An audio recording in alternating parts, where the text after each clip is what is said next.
waxaad carabka ku dhufatay dhowr mar in ay tahay sheeko ka gundheer muuqaalkan sare oo ay leedahay mid ka sii shisheeya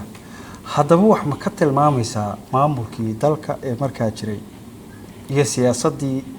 haddii ay galdaloolooyin lahayd qiimaheeda horta qisadani waa nooca loo yaqaano qisada ijtimaaciga arrimaha bulshada ka hadasha marka dhanka siyaasadda aad uma gelayso laakiin qisadu waxay taabanaysaa maamulkii iyo siyaasaddii dalka lagu hagayay iyo bulshada isla falgalkeeda marka arrimo dhibaatooyin bulsho oo dhanka maamulka markaas wuxuu ku muujinayaa yani waxa la oran karaa 79 baa la qoray 69kiina kacaanka dhashay 10 sano jiray qisadu waxay sheegaysaa kacaanka ujeedooyinka u yimid inuu ku fashilmay wax dambe laga sugaanay inuuna jirin hadduu isagu doonayo inuu saxan haystaba qabto bulshaduna wax dambe ka rajaysaa inuuna jirin salaam wuxuu yimid inuu u heeliyo danyarta da'yarta dumarka saddexduba qisadu waxay soo muujinaysaa dacdarrada dumarku la kulmayeen waxaa ka daran da'yarta soo koraysa dhibaatada ay la kulmayeen waxaa ka daran muxuu ahaa dadka danyarta ah mashaakilaadka dhibaatooyinka ay haysteen oo qoyskaas Faadumo Yare ay ka dhalatay beertoodii waxaa ka qaatay nin hanti leh maxkamadana go'aamisaa iyagiina magaalada ilmihii yaryaraa cid wax la qabatay meel ay taagan yihiin marka noocaas ay ku muujinaysaa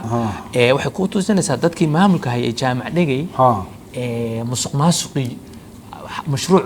ayuu mas'uul ka yahay hantida isaga iskaga takrifala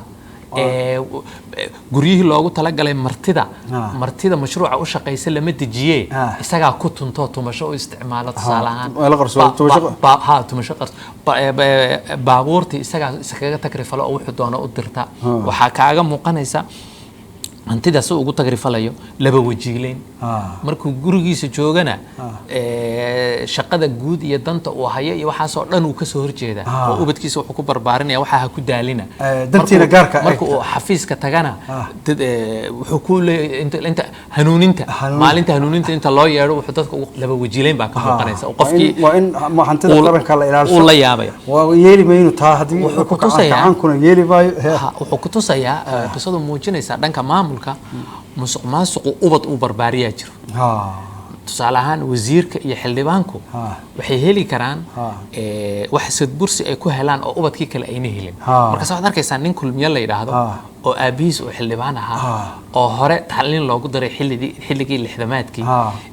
waa wali laba sano markuu iskoolka ku dhacay wali laba sano markuu iskoolka ku dhacay waxay qof aan waxbarashada wadayno dadaalin kuwii kaalinta mudnaa lama dirin ee dalka wax soo baran lahaa waxa la yaab leh laba sano waxbarashada ku dhacay hadana jaacad dibadda loo diray dibadii markuu tagay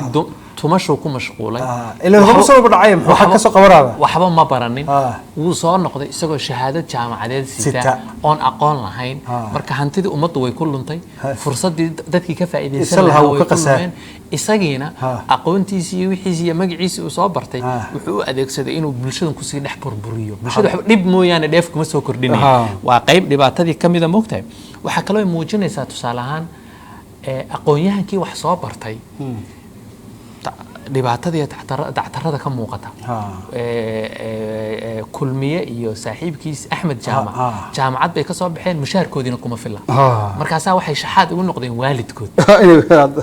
waa aqoonyahan dhan oo heer jaamacadeed ah oo marka noloshu saamay ku sii socon doontaa marka waa arrimo maamulka laakiin bulshada toos u taabanaya